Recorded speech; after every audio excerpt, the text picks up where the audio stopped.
Halo, Assalamualaikum warahmatullahi wabarakatuh. Kembali lagi bersama saya Ardina.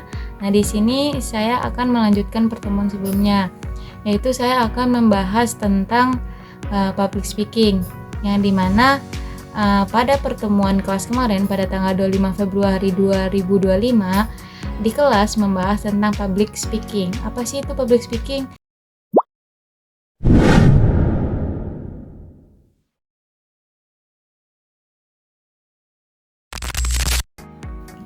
Oke, baik. Public speaking merupakan cara berkomunikasi di depan publik dengan menyampaikan pesan atau informasi dalam bentuk lisan, tulisan, gerak tubuh, simbol-simbol dengan maksud tujuan tertentu.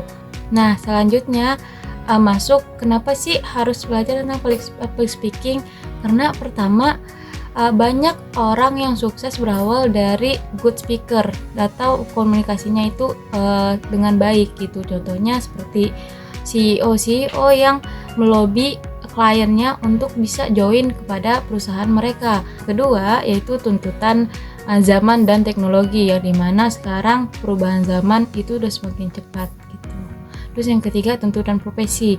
Nah, ini nih, setiap profesi yang ada di Indonesia ini ataupun di dunia ini merupakan membutuhkan komunikasi, yang dimana apapun kerjaannya, apapun jurusannya pasti membutuhkan komunikasi yang baik. Terus yang terakhir ada persaingan yang semakin ketat ini membuat kita harus bisa berkomunikasi dengan baik supaya tidak kalah dari mereka-mereka yang sudah mempunyai skill di komunikasi yang lebih baik lagi. Ada mitos yang muncul, kemampuan berbicara di depan umum ini merupakan bakat dari lahir. Nah, menurut saya pribadi tidak, karena semua apapun itu butuh diasah dengan skill. Meskipun mereka punya bakat sekalipun dari lahir, tapi kalau tidak diasah dari kecil nih, pasti skill itu tidak akan membantu mereka di kemudian hari. Nah, memang faktanya pun belajar public speaking ini harus dipelajari dengan tekun dan melakukan pelatihan dan praktek-praktek. Seperti kemarin di kelas ada 3 orang yang melakukan praktek, yaitu pertama ada Sylvie. Sylvie praktek ceramah selama 10 menit di depan teman-teman. Kedua ada Bila, juga melakukan praktek selama 10 menit, itu dia menceritakan kesukaannya tentang K-pop. Dan yang terakhir saya sendiri yang melakukan praktek itu menceritakan storytelling, begitu teman-teman. Dari yang udah saya sebutkan sebelumnya, apa sih yang menyebabkan kita itu susah berpublic speaking di depan umum itu? Ternyata penyebabnya itu karena rasa gugup dari rasa takut yang terjadi pada teman-teman. Nah, untuk solusinya itu tidak jauh dari berlatih dan berdoa. Selanjutnya teman-teman juga harus mengingat 3 ini.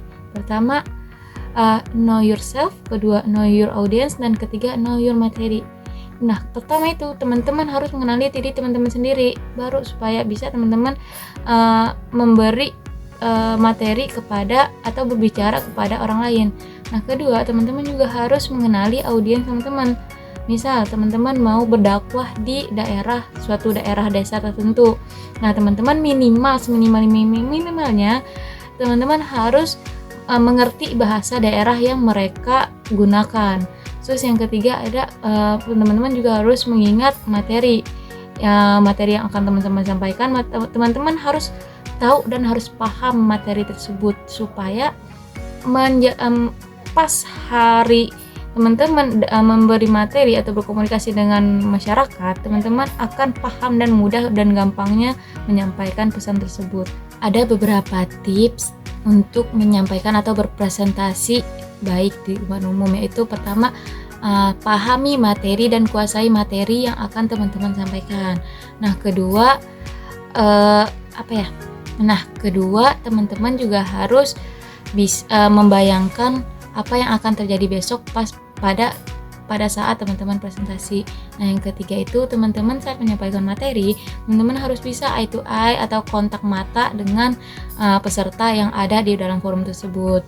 Terus yang terakhir, berinteraksilah dengan audiens, karena akan membuat forum itu tetap hidup begitu saat teman-teman menyampaikan materi. Akhir kata, manfaatkanlah berbicara depan umum sebaik-baiknya, karena tidak akan ada kesempatan-kesempatan berikutnya jika teman-teman tidak berani mengambil kesempatan yang ada. Oke, sekian untuk materi hari ini. Terima kasih. Wassalamualaikum warahmatullahi wabarakatuh. See you di pertemuan selanjutnya.